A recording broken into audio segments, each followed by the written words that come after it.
Welcome back to Gamers to Joe Giorlando. In today's video, we are going back to the summer of 2009 and finally, yes, finally, taking a look at Lightsworns. I have accumulated and amassed the cards necessary to profile Lightsworn, so I'm incredibly excited to go back and actually look at the deck that I played at that Nationals. Nationals won by a good friend of mine, Chris Ferber, by the way, shout out to him. I elected to play Lightsworns during that format because I actually thought it had the best defensive capabilities, which is amusing for a deck that plays very few trap cards. I elected to play it specifically because the incorporation of a card like Necrogardna and then Threatening Roar, which I did elect to play, made it so that it had one of the best matchups against Cat Synchro, obviously the deck that ended up taking down Nationals. Cat Synchro decks tried to put two Darkstrike Fighters on the field, which they could do with a Summoner Monk, into a Rescue Cat, into two Arabellums, there's your two level 7s, attack directly with both, and then use both of the effects main phase 2 to deal 8,000 damage exactly. One single Necrogardna makes it though so that one of those 2,600 direct attacks doesn't go through. As a result, that deck either needed to, one, go into some chip damage early to make it so that it didn't necessarily need to deal 8,000 all at once, or alternatively play the advantage game with Arcanite Magician, Arabellum, etc., which is still a potent strategy, but not necessarily one that I was as afraid of. So this deck actually felt like the best in terms of dealing with those OTK-based strategies. It also gave you resistance against other pretty aggressive strategies like Black Wings, and then obviously even the Mirror Match. So to me, even though it wasn't playing your traditional trap lineup, which if you wanted to do, you could play Black Wings or even some of the more defensive variations of Cat Synchro, it gave to me the most resistance against those Darkstrike Fighter OTKs that were prevalent throughout the format. So it was the deck that I elected to play. It's also an incredibly fun deck to play, right? Charge of the Light Brigade, Recharge are inherently fun cards to play. You could play Judgment Dragon, which is a card that is unlike anything else in the format. Dark Arm Dragon is at 1. Not that many strategies play Dark Arm Dragon besides Black Wings and Salvodad, which did definitely make up a portion of the format. Occasionally you'd see it in Cat Synchro decks, but it felt not necessarily out of place, but it wasn't a huge integral part of the format. And the fact that you played Beckoning Light and Monster Incarnation meant that you basically always got to play Judgment Dragon, whereas when those strategies drew Dark Arm, it felt like more of an anomaly. So having cards like that in your strategy made it so that you access those incredibly powerful boss monsters, which I think were better than any of the other ones in the format, reliably in virtually every single game. And there were some intricacies with how the deck played. You had to legitimately worry about getting decked out. Cards like Plague Spreader Zombie were incredibly important to not only win the game, give you access to Darkstrike Fighter, but make it so you didn't deck out. We'll talk all about that when you actually get into the deck profile. Without further ado, let's take our first deep dive look, finally, at Lightsworns. All right, before we get into the deck profile, I want to give a quick shout out to Decked Out Accessories, who sent me these really cool Book of Moon sleeves. I used them at a recent regional, and a few people who saw my extra deck commented on how cool they looked, and I definitely agree. I used them without double sleeving, though you could certainly double sleeve them as well. They are Yu-Gi-Oh sized. I put a link in the description if anyone wants to check them out. Thanks again to Decked Out Accessories for sending me those. So in terms of our Lightsworn deck, we are going to start first with the actual Lightsworn monsters. First, we're going to start with 3 copies of Celestia. This was probably my favorite individual Lightsworn, because whenever you were actually able to pop 2 cards with Celestia, it felt back-breaking. So we have 3 copies of Celestia. 3 copies wasn't necessarily the most common thing in the world, but I've elected to incorporate 3 because I'm using Foolish Burial in my deck list. Foolish Burial plus Wolf is obviously a fantastic combo because going second, you can break your opponent's field, and we're in a format where that could very likely happen. Your opponent sets a card like Gravekeeper's Guard or Spy. You can use the combo of Foolish plus Celestia to pop their field. So we have 3 copies of Wolf to go along with those 3 copies of Celestia. Wolf also lines up pretty well with the attack threshold of some decks in the format. It beats out any Blackwing monster, minus having Kalut, right? You can attack over Sirocco, you can attack over Shura, etc. It lines up really well against Gladiator Beast. The 21 attack threshold has always been a really frustrating attack threshold for those decks to deal with. So if you're playing Gladiator Beast, you have to either use a card like Smashing Ground, Book of Moon, kind of do something, assume your opponent attacks into your trap card, something to make it so that you can deal with the 2100 attack threshold. Then we have, of course, 3 copies of Lumina. This was eventually a Lightsworn that would be limited on the Forbidden and Limited list, and for good reason. Lumina is such an integral part to the original Lightsworn strategies. On the opening turn, the ability to put multiple Luminas on the field, potentially with Garoth, which is the most ideal opening, allowed you to fuel your graveyard and even potentially draw cards. Lumina allows you to manipulate levels on the field really easily because this deck plays Plague Spreader Zombie. So if you need to go into a level 5 Synchro, you can go 3+2. You need to go into level 8, you can go Lumina into Plague Spreader Zombie. If you have to go into level 6, you can bring back a level 4 like Lila, use the effect, then bring back Plague, go into level 6 there. Obviously, you have all this flexibility. You can bring back Raikou even and go Lumina plus Raikou plus a level 2 Plague Spreader Zombie, and then you have some flexibility there to go into 7, which definitely matters when you're playing cards like Darkstrike Fighter. Raikou plus Lumina, Raikou plus Plague lets you go into Armory Arm, and this can bring back the 1 copy of Raikou to allow you to do that. So, as I just mentioned, not only does it fuel your graveyard, combo really well with Garoth, it also allows you to manipulate levels on the field, and it allows you to discard cards from your hand that you want in the graveyard anyway. Plague Spreader Zombie, potentially, more so Necro Gardener, just generic Lightsworn monsters in your hand. Maybe you're bringing back a redundant Lightsworn from the grave, but you discarded the 4th name. So it does everything you possibly want. Then we have 2 copies of Lila. These are kind of the supporting Lightsworns. I like to only go with 2 copies. That was pretty typical at the time. In a vacuum, it's definitely one of the stronger Lightsworns, but we have a wealth of normal summons already. And one of the issues with this deck is obviously dealing with cluttered hands. 2 Lilas was plenty. 2 copies of Garoth. We're playing 2 copies, even though on its own it's way worse than some of the other Lightsworns because it combos so well with Lumina. The ability to potentially get draws on the opening turn makes it so this deck can really pull ahead in terms of just churning through the deck quickly and gaining resources in the graveyard with the mills, but then also potentially with the draws as well. Then we have 1 copy of Arcus. Arcus lined up really well in the format, specifically against Synchro Cat. That deck was really frustrated when you put Arcus on the field because it stopped their brain control, their mind control, Arcanite Magician even. A lot of their cards and all their most powerful things involved targeting. There's also had some interesting interactions where it stopped targeting of all Lightsworns, so it even stopped your opponent from targeting their own Lightsworns. And back in the day, that also included utilizing something like Monster Reincarnation. So you had some really weird interactions where your opponent would try to do something, but because Arcus was on the field, they just simply couldn't. That included, even using Celestia against you because of the Arcus that you had on the field. So it just made it, even in the mirror match where these interesting interactions would come up, like you can't even target your opponent's things with your own Celestia because your own Arcus is on the field. So pretty wild, but Arcus, really powerful card in and of itself because of how it lined up into the format, and it's also just a Lightsworn name. We have a copy of Raikou, which might seem odd that there's only 1 copy in a format where you would assume that in the vacuum it would be one of the better Lightsworns. Gladiator Beast is a deck. It's okay against Blackwings-ish, though not the greatest. This deck has enough normal summons, and it's just there, honestly, because of the name. It lines up okay into the format, but maybe not as well as you would think. We're not playing, triple Raikou with Hamster or anything, though some people did occasionally play that type of strategy because it combined well with Celestia. Then we have Aaron as the final individual Lightsworn monster. Aaron was decent in the format because it lined up okay into cards like Spy. Obviously, they still get the flip effect, but it does send it back into the deck afterwards, so it can do a little bit of work there. Of course, though, if we're playing Lightsworns, we need to play 2 copies of Judgment Dragon. It was semi-limited to 2. It is arguably one of the main reasons to play this deck. I'd say the combination of Judgment Dragon plus Celestia plus how defensive this deck can surprisingly be without traditional trap cards made it so that this was the deck that I chose to play at the Nationals that Chris Ferber won during Dark Strike format. Plus that, we need to support this strategy. So we're not going to play traditional traps, but we are going to play 3 copies of Honest, which sort of served as a pseudo trap. Opening Lila plus Honest in hand made it really difficult for your opponent to deal with that, right? If they summoned a Blackwing, like Sure, for example, and attacked, if you used Honest, it would make it so that obviously you won out that battle phase, and now you got the 3 mills on the first turn. Now you get to start your turn again. You can use Lila's effect now because your opponent presumably wants to set back row. You get 3 more mills. Absolutely backbreaking. Combining multiple Honest on top of each other was a way that you could very often just outright win the game. It was sort of an alternate win condition to Beckoning Light all your Honest back and then discard them. So there are a lot of ways in which you can manipulate the battle phase with Honest, and it was one of those cards that can sometimes catch your opponent by surprise, because cards like Beckoning Light, not that it's not telegraphed, Beckoning Light was a card that everybody played more or less, but the idea where the Honest could be in the graveyard and just suddenly appear in hand with 3 copies could make the battle phase really frustrating for your opponent. It was something they always needed to consider when they went to battle phase and you had a set spell or trap card.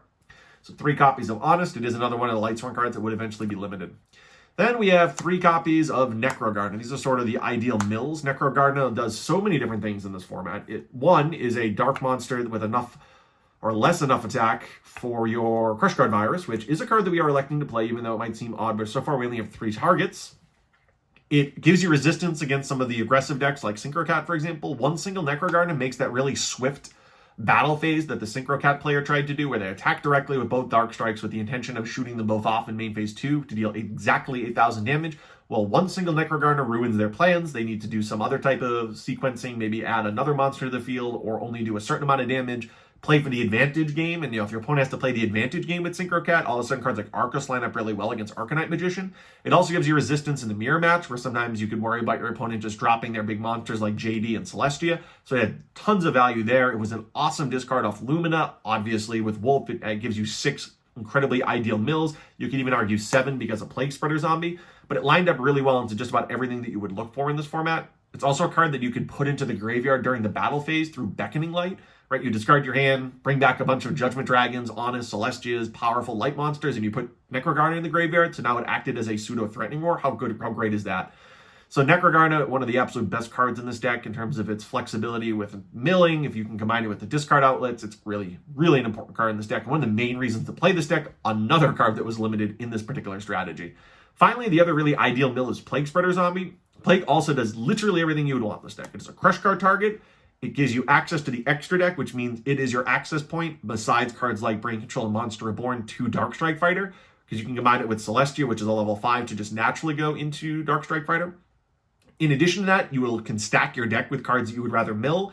Wolf is a fantastic one, but Necrogarna qualifies too. You could do things like put Plague onto the field by putting Wolf on top of your deck, charge the Wolf from the top of the deck to the grave, and then all of a sudden you have a level 6. Occasionally you could do something very similar, and this is kind of more of a fringe scenario, but maybe you have a specific Lightsworn name in hand, and you could put it on top of your deck, then use charge to put that into the grave from your hand, essentially, to summon Judgment Dragon as the 4th Lightsworn in the graveyard. That's not often going to come up, but definitely something you can do. And you basically have flexibility with everything. You have a Raikou in your deck, so you can go into 4 into Armory Arm. You have a bunch of 3s like Arcus and Lumina to go into 5. You have level 6s like Lila, Wolf, and Garoth. Eren 2 to go into 6, like I mentioned. Level 4s to go into 6. Celestia gives you access to level 7s. Double Lumina or Lumina plus another level 3 gives you access to level 8. So you have flexibility across the entire range. Honest, level 4 too. So all of the various levels you could go into gave you access to some of the most powerful cards in the format, specifically Dark Strike Fighter. And then we have one copy of Gores that is a dark monster, which I'll comment on when I get to the side deck in a little bit. It was another piece of resistance in a deck that traditionally didn't play a lot of back row that would be considered your traditional traps against decks like Synchro Cat that had the Singleton OTK that they could do.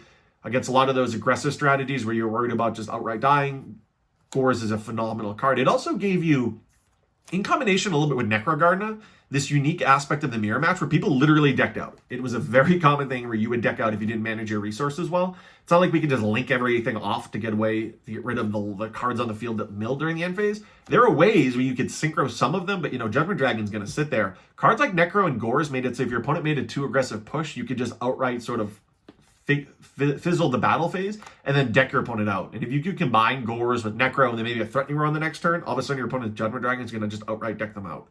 But that is our monster line. But I should actually point out one other thing. Plague gives you resistance to deck out too. And that absolutely happened. I remember this happening, I think, round 1 of the Nationals that I played, honestly, where if you are at 0 cards in deck, but you have Plague in the grave, you can stack to put a card back on top of your deck so you don't go to your next draw phase and deck out officially. And as long as you can clear your field, which presumably if you don't have Judgment Dragon, you do have access to basically anything in the extra deck you want with these levels, you can clear it so that you do not deck out.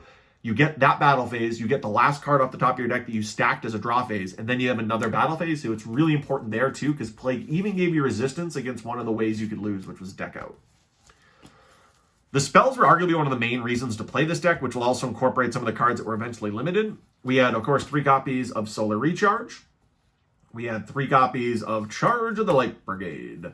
Charge of the Light Brigade, the TCG exclusive in the Duelist Genesis, was one of the absolute best TCG exclusives during the time period because it satisfied everything that this deck wanted to do. Free mills, quicker access to Lumina or Garoth, specifically due to that really ideal opening hand. Whenever you opened with this particular deck, if you saw green cards, you were usually pretty happy because if you opened up any combination of these, it meant you were off to the races and could summon Judgment Dragon within maybe even that first turn. And there were definitely scenarios where you would just go charge, summon Judgment Dragon turn 1 because none of these cards are once per turn. The other powerful spell cards we have are 2 copies of Foolish Burial. Usually we send Wolf to do the Celestia play, but you also can send Plague and Necrogarna. Theoretically, you could also send Judgment Dragon or Celestia if you combined it with Beckoning / Monster Reincarnation, or just the 4th name for your Judgment Dragon. Theoretically, you could also send Garoth if you really wanted to combine it with Lumina. Like maybe your hand here is Lumina, Necrogarna, and Foolish Burial, and you're like, I really like the idea of just going Foolish to Garoth, put a good ideal target in the grave, and go Lumina, discard Lumina, summon Lumina, discard Necro, bring back Garoth, mill 3, and then potentially 2 plus 2 draws, 3 more than 2 plus potentially 2 draws. The next thing you know, you Foolish Burial to Garoth, but you had 4 shots at drawing a card to replenish that, plus potentially going even more plus, and you got to mill a bunch of cards in the process. And any Wolf, Necro, etc. kind of offsets the presumable -1 that the Foolish Burial is. So Foolish Burial does slot in really well into the strategy. Then we had Monster Reborn and Heavy Storm, and then I incorporated a Monster Reincarnation. I was a fan of Reincarnation back in the day. Not everybody played Reincarnation, but I did like Reincarnation. It gave you a main phase 1 non-trap way of getting Judgment Dragon into your hand, which I thought was great. And then the fact that you discarded could occasionally be pretty powerful with some of the cards in this deck that I commented on before, like Necro Garden, where if you don't have Lumina and it's in your hand and you don't have Beckoning Light, you would rather just be in the graveyard. You don't want to waste a normal summon by setting it. For the trap lineup at Nationals, I played Threatening Roar. I actually played against Jay Kim, for anyone that played back then, who would definitely recognize that name. He also played Lightsworns with Threatening Roar, and I remember he beat me, I think it was round 4. We were both 3-0, and he commented on how, oh, you're playing this card too, and we talked about how our decision to play Lightsworn was basically predicated on the fact that Threatening Roar, Necroguard, and Gore slotted in really well and could give you resistance against decks like Synchrocat. Why Threatening Roar was better in this deck than maybe some of the others is if your opponent goes Cold Wave, obviously you can chain it, which is great against Synchrocat, but it also combined really well just with Lightsworn monsters in general, because if you don't have Honest, but you want to summon something like Lila or even Lumina if your hand's really bad, just to get the mills going, because then maybe on the next turn you can start to actually use Lumina's effect and get things rolling. Threatening Roar gives you a pretty reasonable likelihood of you being able to get access to the next turn. Plus, if you just go, summon Arcus, set Threatening Roar, again, that also gives you a lot of resistance because Arcus lines up really well into the format. So it's just one of those cards that protected you from OTKs, was chainable when necessary, combines inherently well with the Lightsworn monsters. And then, as I commented on, you could deck out the mirror match with with the combination of Necroguard, Nagors, and Threatening Roar. So 2 copies of Threatening Roar, 2 copies of Beckoning Light, like I commented on. The Beckoning Light just did everything you wanted. It gave you the win condition of just bringing back your Judgment Dragons and winning. It gave you the win condition of bringing back your Honests and winning. It allowed you to manipulate the Lightsworn count in your graveyard, right? Let's say you have 3 Lightsworns in your hand with different names, and you get redundant Lightsworns in the grave. You can just dump the names, bring back the names you need, and a Judgment Dragon along the way. It really just did everything you possibly wanted. You don't want to clog with too many of them. So whether you play 2 of these, maybe 3 without the reincarnation or with the reincarnation, I like to just to go 2 with 1. And then as I commented on a single copy of Crush Card Virus, Crush Card was just simply too powerful in my opinion. It absolutely slaughtered the mirror match. It was one of those cards that made it so that this deck really faced a lot of difficulties, because in the decks that can play Crush Card, you have so many targets. You get your Judgment Dragon, Celestia, Wolf, Garroth, Lila. All your most powerful cards are hit by Crush Card Virus. And this deck can actually get access to the dark really easily because you're more than likely going to mill Plague along the way. And yeah, that means you don't get to synchro with it, but if you get to use Plague to Crush Card your opponent, usually pretty happy anyway. So this deck is going to use Crush Card because it lines up also just so well, right? Against Blackwings, you hit all their Shuras, all their Boras, all their Sorokos. So it really stops that matchup. Obviously, the mirror match, like I commented on, a lot of the Glad Beasts are high attack monsters. Laquari, Bestiari, etc. It was just such a backbreaking card. One of the cards that would be banned at the end of this format, as a matter of fact. But we have 1 copy of Crush Card. And now for the extra deck, here's again as a look at those Book of Moon sleeves like I commented on. We'll start with the low levels though. We'll start with Army Arm, which you can go into with Raikou plus Plague. We have a level 5 with Android. This can be important because if you normal summon Plague and want to go into a 7 with Lumina, you do need to climb up. So you can go Lumina plus Plague into this, and then this on the field, bring back the Plague to go into 7, which is a way you can go then into Dark Strike Fighter. I was unsure if I wanted to put Gaia because we have plenty of level 6s with Goyo that's legal and Iron Chain Dragon, which I think is really important. You can deck out your opponent in the mirror match with this card, right? If your opponent keeps milling and milling and milling, you can just Iron Chain, make them mill out. So to me, because you have Iron Chain, you probably don't need this, so I could understand maybe switching this out, but I couldn't really find an extra deck card that I loved. We have 1 copy of Tempest Magician. This is another one of the alternate win conditions. This combines with Lila to allow you to outright win the game by just dumping all the cards in your hand.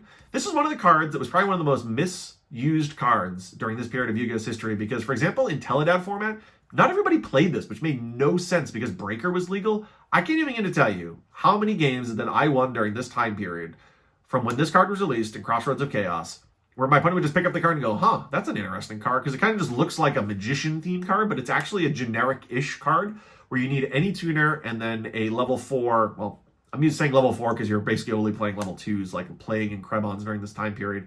But a non-tuner spellcaster monster, a lot of decks just had one naturally. Lila, naturally in the deck. Breaker, naturally in a lot of decks a little bit prior to this format. So having the ability to just deal a bunch of burn damage out of anywhere, for anyone that plays modern Yu-Gi-Oh! Knows how frustrating extra deck burn cards are. This card was so important, especially if your opponent is playing cards like Necrogarden, where they think that they've survived, but you just use this. And you play Luminous, you can get access to that Lila very, very easily. So huge card. It can also dump cards to bring you up to Judgment Dragon. You can't naturally summon Armor Master, but your deck does contain Monster Reborn and Brain Control, so you could theoretically get access to the Blackwing Tuner necessary to summon it. And Gale was at 3 in this format. It's not like I'm saying that and you think to yourself, well, there's only one Gale. How is that happening? Oh, you have 3 Gales. It actually happens more than you might think. The thing about Armor Master is there's a few cards, like, for example, Arcanite Magician, that are unlikely for you to go into, but it's not impossible for you to go into, right? You could take your opponent's Gale with Monster Reborn specifically, or Brain Control, and then combine it with your Lila. So it's not bad to have these type of cards in the extra deck, particularly because the extra deck is pretty wide open. 1 copy of Dark Strike. I think you really only needed 1. Going into 2 is just incredibly unlikely. Incredibly unlikely. Because Celestia plus Plague is one classic, easy way. You could, I guess, theoretically have done that by normal summoning the Plague, and then later in the game going like Lumina, bring back Raikou, stack for Plague. But again, these are corner case. I think 1 is plenty enough. 1 Black Rose. You've got sort of the classic Duelist Genesis, Thought Ruler Archfiend, Red Dragon Archfiend, Stardust Dragon, and Colossal. Plus Avenging Knight Parshaft with this deck can go into with the light non-tuner. The cool thing about Colossal is any format with Lightsworns, it's really important to note this card's existence. Because, especially if you back it up with cards like Light Imprisoning Mirror, this card can be almost impossible for this deck to deal with. Because if it just keeps reviving itself, yeah, you can maybe create a scenario where you attack into it with a bunch of Honest. However, the fact that this card just revives itself when destroyed by battle makes it really difficult to deal with if you can't use Judgment Dragon or Celestia's effect. So it's definitely something to note in the mirror match. It's also one of those cards you can just summon it and attack into a monster, and even if they Honest, you just bring this back and attack something else. So it's a way to kind of circumvent Honest. In terms of decks in the format, we have sort of the big 4, in my opinion, of Blackwings, Lightsworns, Gladiator Beasts, Synchro Cat, and then sort of towards the end of the format, Salvo Dad became popular, which you profiled on this channel. I think these are really the big 4, though. So I decided to create a side deck that was a little bit different than how I personally played this deck, but I think it encapsulates a strategy that a lot of people did utilize, which is to add some dark monsters to circumvent cards like Light Imprisoning Mirror. So we have 1 copy of Caius, because it can deal with Light Mirror, a Dark Arm Dragon, because it can deal with Light Mirror, and you also have Monster Reincarnation in your deck, a Phantom of Chaos, because it's a dark monster, crush card target that can utilize its effect on Judgment Dragon, etc., to deal with whether it's actually naturally dealing with something or specifically dealing with Light Imprisoning Mirror. A Chaos Sorcerer, because although it doesn't deal with Light Mirror, if you're adding all these dark monsters in a deck with a lot of light monsters, it lines up fairly well. A Breaker, because it deals with Light Imprisoning Mirror, and then adds a bunch of darks to our dark count. 2 copies of Shiny Black Sea. This is a really cool card. Shiny Black Sea is this interesting card where if your opponent synchro summons, you can banish this to destroy that 1 synchro. If you actually milled one of these against a deck like Synchro Cat, it shuts off the just natural Dark Strike Fighter OTKs. It is an Earth monster, which is a little bit annoying because you can't crush card it and it doesn't line up as well with this package, but it's a card I have never profiled, and I just think it's a really cool card. We have a MST and Brain Control. The MST is for Light Imprisoning Mirror. The Brain Control is for the Mirror match, because if you Brain Control one of your opponent's things and then summon Celestia going second, it is absolutely backbreaking. We have 1 copy of Trap Dust Shoot, because if your opponent uses Cold Wave or is playing Synchro Cat, you can catch them with this, plus the 2 Threatening Roars, plus even the Crush card, I guess, theoretically, are all good chainables. 2 copies of Decree against decks like Synchro Cat, potentially, Blackwings, potentially, decks that have Light Imprisoning Mirror, primarily.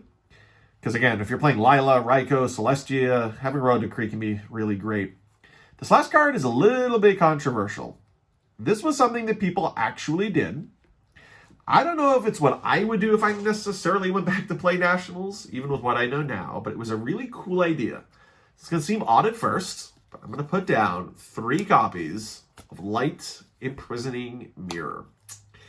Why would you play Light Imprisoning Mirror in this deck? Well, if you're playing the Mirror match, one of the first things that you're going to do is side out MST if you're playing it, and Heavy Storm. Because those cards don't do anything. All your cards are chainable. They have very little, if any, value whatsoever. Your opponent's also not going to side deck in Caius, Dark Armor, Breaker, because there's no reason to do so. You're not playing a deck that has Light Imprisoning Mirror, ... Nor are you playing any traps that you would really want to kill, right? Summoning Breaker, hitting Beckoning Light, not great. Summoning Caius, wasting a normal summon and a tribute summon to banish Threatening Roar, not great. So, in Game 2 and 3, there's 0 reason that your opponent has any spell and trap card removal in their deck. So imagine a scenario now where you get to decide when Light Imprisoning Mirror is going to be flipped. What that then allows you to do is play the game knowing that in the back of your mind, if you have access to this, like you've drawn it, for example, that you can flip it.